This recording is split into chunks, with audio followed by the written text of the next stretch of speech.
Welcome, Tony Bosworth here.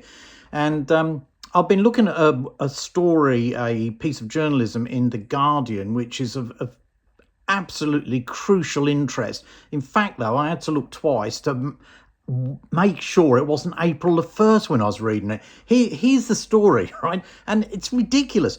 Now, if you're one of these people who thinks anything woke should be stopped, then this plays right into your hands, right? If you're a foot fetishist, you're going to love it, right? How the world of work has lured Barbie out of high heels. What? Who cares?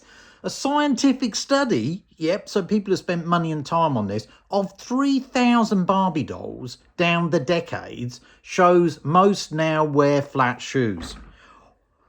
Right, okay, it's so crucially important, isn't it, to our lives? You've got Gaza going on.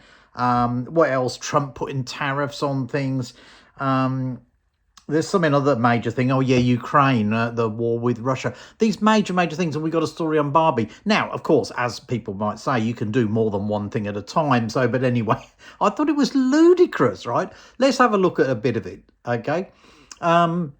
She walked into the world on high-heeled mules, says the story. But as Barbie's many careers gathered pace, her feet became more planted on the ground, researchers say. Okay, so a rare analysis, thank God it's rare. Why would you be doing this? Of nearly 3,000 Barbies released over 65 years, found high-heeled incarnations gradually made way for flat-shoed forms as workplace rules relaxed and career doors opened for the PVC doll. How ludicrous is this? I don't even know why I'm wasting my time with it, really. But the point is, it really got me because the research led by podiatrists in Australia and the UK, so people have got, involved in this, was spurred by a scene in the movie in which Margot Robbie's Barbie suffers an existential crisis and an onslaught of screams and retching when her tiptoed feet suddenly become flat. Yeah, amusing enough, there you go.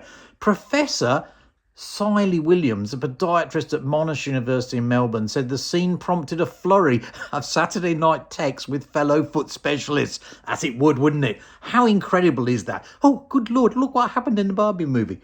These people who are paid massive salaries, because they all work at universities where they pay massive salaries and have long holidays too, but we won't go into that, spent ages sending a flurry of Saturday night texts with fellow foot specialists.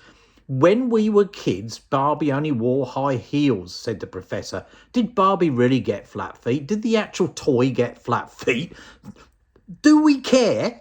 Not really. Anyway, armed with a goniometer measuring device, back catalogues of Mattel dolls and access to a personal collection of hundreds of dolls, Williams and her colleagues checked the foot angles of 2,750,000 Barbies released from 1959 to last June.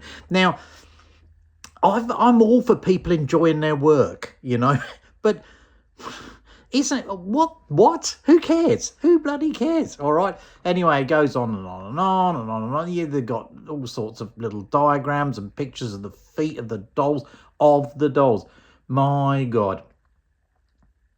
And it's got quotes from Mattel spokesman as well. Listen, I think it's just a complete waste of time. I really do. They've actually had a journalist, no less than a science editor, if I remember correctly. That's right, the science editor writing this story and putting this story together. I don't know what to make of it, really. But, yeah, certainly you could say it is woke, couldn't you? All right, anyway, that's enough of that rant. But I just thought it was worth mentioning. It seems ludicrous to me. Anyway, there we go. We'll get on to more serious matters soon, like, as, I don't know, Iron Man's costume increased in size. I don't know. Anyway, I'll be back soon. Enjoy your day, evening, morning, whatever, and watch it in the high heels because you can have an accident falling off those.